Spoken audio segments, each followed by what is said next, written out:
എൻ്റെ ഒരു സ്നേഹിതൻ പുത്തിരിക്കണ്ട മൈതാനത്തിലെ ഒരു പ്രസംഗം നടക്കുന്ന സമയത്ത് ഇങ്ങനെ ആരാധന വെളിപ്പെട്ടു. ഒത്തിരി പേര് എഴുന്നേറ്റ് നിന്ന് കർത്താവിനെ ആരാധിച്ചു. അപ്പോൾ ഇരുന്നതിന് ശേഷം ഒരു ആൻറ്റി മാത്രം ഇരിക്കുന്നില്ല, ഭയങ്കര നൃത്തം ചെയ്യുന്നു. അപ്പോൾ ആ ആൻറ്റി നൃത്തം ചെയ്യുന്ന ആരാധന കണ്ടപ്പോൾ ഒരു 5 കസേരയ്ക്ക് പുറകിലിരുന്നൊരു ആൻറ്റി ചാടി എഴുന്നേറ്റ് നൃത്തം ചെയ്യാൻ തുടങ്ങി. അപ്പോൾ ഇവരിങ്ങനെ ചാടി മറിയുന്നു, അവരും ചാടി മറിയുന്നു. ആരാധന കഴിഞ്ഞപ്പോൾ രണ്ടുപേരെയും മുമ്പോട്ട് വിളിച്ചു. എന്നിട്ട് ചോദിച്ചു, എന്തിനാ അമ്മാമ്മ സ്തോത്രം പറഞ്ഞ് ആരാധിച്ച് നൃത്തം ചെയ്ത്?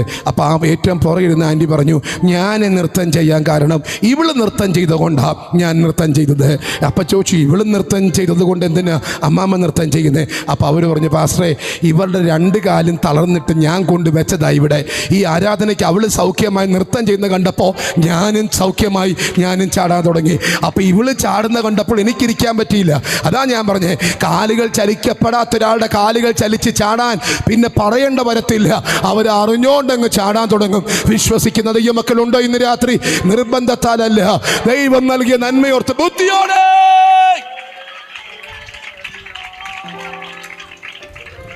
സ്തോത്രം.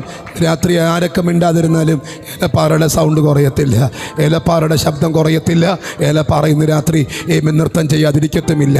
അങ്ങനെയായിരുന്നു എൻ്റെ സാഹചര്യം. 38 വർഷത്തെ 28 കൊല്ലത്തെ ആസ്മ പേഷ്യൻ്റായിരുന്നു എൻ്റെ അമ്മ. 38 കൊല്ലത്തെ മദ്യപാനിയായിരുന്നു എൻ്റെ അപ്പൻ. ഏലപ്പാറയ്ക്കടുത്ത് ഹെലിബറിയ എന്ന് പറയുന്നൊരു കൊച്ചു ടി എസ്റ്റേറ്റാ ജന്മസ്ഥലം. നിങ്ങൾക്കറിയാമോ, മുളക്കുഴ ബൈബിൾ സ്കൂളിൽ ചർച്ച് കോളേജിൽ പഠിക്കാൻ പോകുമ്പോൾ ആദിവാസികൾക്ക് വേണ്ടി കുവൈറ്റിലെ സാറുമാർ അയച്ചു കൊടുത്ത യൂസ്ഡ് ക്ലോത്ത്സ്, പഴകിയ വസ്ത്രം ഇട്ടുകൊണ്ട് മുളക്കുഴ ബൈബിൾ കോളേജിൽ പഠിച്ച ആളാണ് ഞാൻ. കൂടെ പഠിക്കുന്നവൻ്റെ മുടി വെട്ടിയും കൂടെ പഠിക്കുന്നവൻ്റെ മുടി വെട്ടി എണ്ണയും സോപ്പ് മേടിച്ച ആളാണ് ഞാൻ. ആദ്യമായിട്ട് ജോലിക്ക് പോകുമ്പോൾ ശമ്പളം 5 രൂപ, അന്ന് എനിക്ക് 10 വയസ്സാണ്. ആ ജോലിക്ക് പോകാൻ കാരണമുണ്ട്. വീടിനകത്ത് ദാരിദ്ര്യം കയറി കൊടികുത്തി വന്നപ്പോൾ ഒരു രാത്രി എൻ്റെ അമ്മ കുഞ്ഞുമോൾ, എൻ്റെ മൂത്ത സിസ്റ്റർ ആൻസി പൗലോസ്, എൻ്റെ ഇളയ സിസ്റ്റർ ആശ, ഞാൻ അനീഷ്, 3 പേരും ചേർത്ത് പിടിച്ചിട്ട് പറഞ്ഞു, ഇന്ന് രാത്രി നമുക്കൊന്ന് മരിച്ചേക്കാം, നമുക്കെല്ലാം മരിച്ചേക്കാം. കാരണം മുമ്പോട്ടുള്ള ജീവിതം പാടാ. അപ്പൻ കുടി, അമ്മ മദ്യപാനി. ഒരു രാത്രി ഒരുമിച്ച് ആത്മഹത്യ ചെയ്യാൻ 4 പേരോട് തീരുമാനിക്കുന്ന സമയത്ത് അന്ന് രാത്രി ഞാൻ പറഞ്ഞു, അമ്മ ഞാൻ പണിക്ക് പോകാം, പൈസ ഇല്ലാത്തതല്ലയോ, ഞാൻ പണിക്ക് പോകാം. അന്ന് എൻ്റെ പ്രായം 10 വയസ്സാണ്. 5 പഠിക്കുന്ന എൻ്റെ ഏബലിൻ്റെ പ്രായം അന്ന് എനിക്കുള്ളൂ. 5 രൂപ ശമ്പളത്തിൽ കൂലിപ്പണിക്ക് പോയ മനുഷ്യനാണ് ഞാൻ. ഈ ലോകത്ത് 20ഓളം രാജ്യങ്ങൾ സഞ്ചരിച്ചിട്ടുണ്ട്. ഇന്ത്യയിൽ ഒട്ടുമിക്ക സ്റ്റേറ്റുകൾ സഞ്ചരിച്ചിട്ടുണ്ട്. ലോകത്തിലെ ഏറ്റവും വലിയ കോൺഫറൻസുകളിൽ പ്രസംഗിച്ചിട്ടുണ്ട്.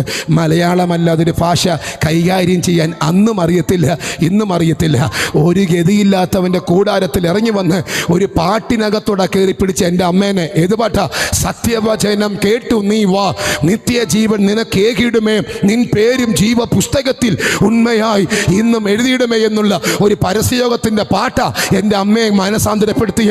ആ മനസാന്തരത്തിൻ്റെ അനുഭവത്തിൽ ഇന്ന് ഈ രാത്രി ഇവിടെ നിൽക്കുന്നത്. അതാ ഞാൻ പറഞ്ഞേ, കാട്ടാക്കടയും പുന്നാവൂരും ഈ കുറ്റിയച്ചിലും കണ്ടലയും നിങ്ങളെല്ലാം മിണ്ടാതായിരുന്നാൽ ഇന്ന് രാത്രി ഏലപ്പാറ മിണ്ടാതിരിക്കില്ല. കാരണം അതാണ് സാഹചര്യം. നടത്തിയ വിധങ്ങൾ ഓർത്താൽ, കൊണ്ടുവന്ന വഴികൾ ഓർത്താൽ ഇന്ന് രാത്രി മിണ്ടാതിരിക്കാൻ പറ്റുമോ? ചേർന്ന് ഒരിക്കൽ കൂടിയ കരമുയർത്തി വീശ്.